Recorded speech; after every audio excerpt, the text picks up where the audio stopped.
So this is Samsung's Galaxy XR, formerly known as Project Moohan, and it's their first XR headset. What does it remind you of? If you said Vision Pro but Android, you'd be correct. That's kind of what this is. So you can see the hardware in the front, there's a bunch of cameras up here, and then there's a cushioned pad for your head that is removable to help with fit, and a little cushioning back here, and a knob to dial it in.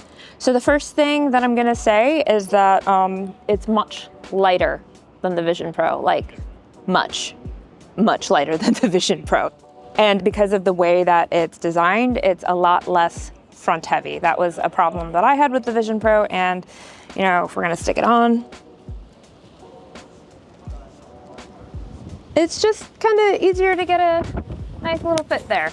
Also, another difference is that it's not fully closed off. That's optional, but I can see out of my periphery, so you're more engaged with your surroundings. I don't know, do I look cool? I think it's slightly impossible to look cool in these things, but there you go. It's pretty comfortable. I don't really feel a lot of tension on my head as I did with the Vision Pro, and it's a lot easier. It reminds me of the old Oculus headsets. You can get an additional optional light seal, which will help you feel a little bit more immersive for certain types of content, but it's not by default. There is some peripheral vision that's happening at your side. Now, this is not a powered on set.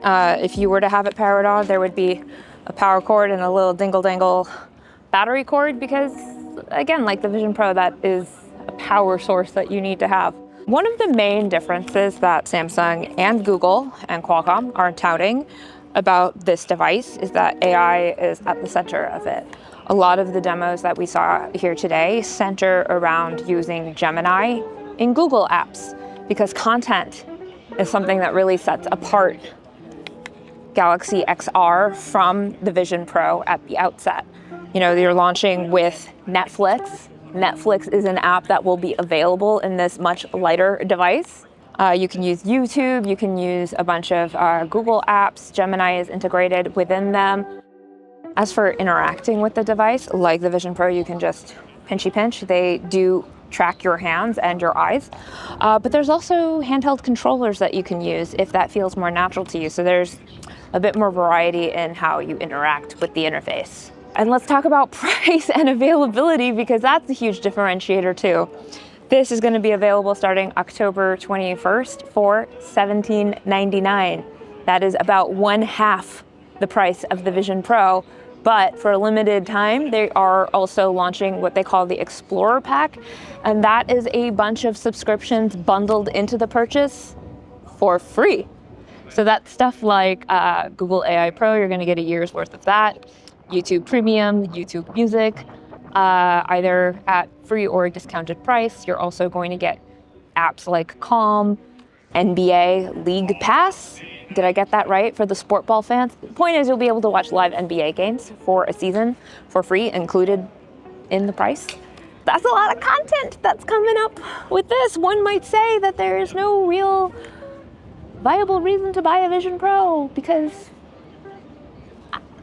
the screen resolution is very similar. The field of view is very similar.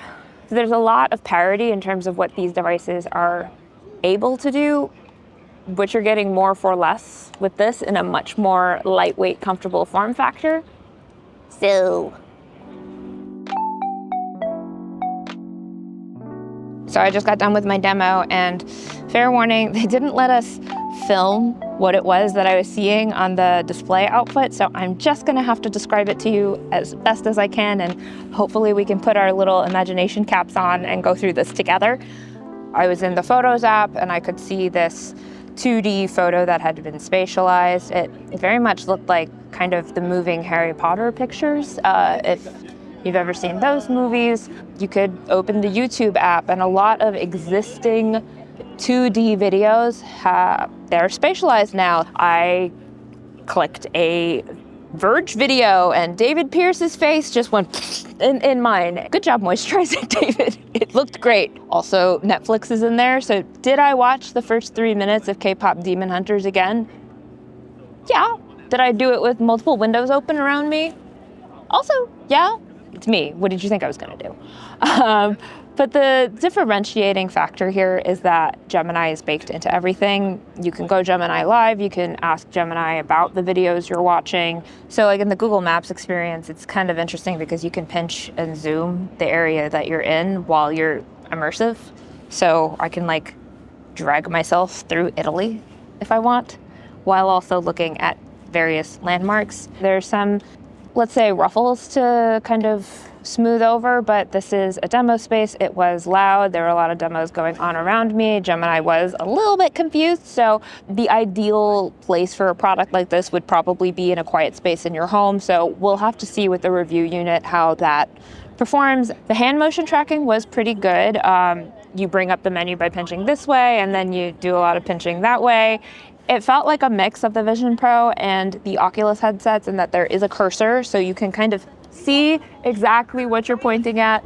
There is a virtual keyboard where you kind of type like that, and that is not efficient. Would highly recommend a Bluetooth keyboard or using voice commands in that respect. The touch controls were easy. There's a button up here that powers it on. It also is the button that you bring up Gemini with. There's a volume rocker on the side. There's touch controls there.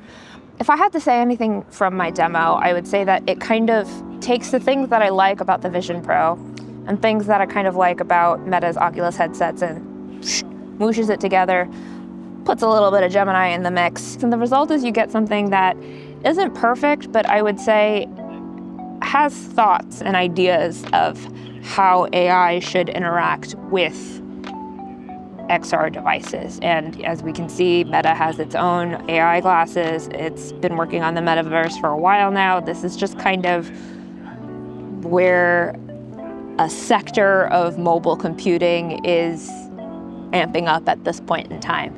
So, does wearing XR headset make your life better? I don't know. Whenever it is we get our hands on a review unit, I'm sure I will have an existential crisis and write about it in Optimizer, my subscriber-only newsletter that you should totally subscribe to. I have fun.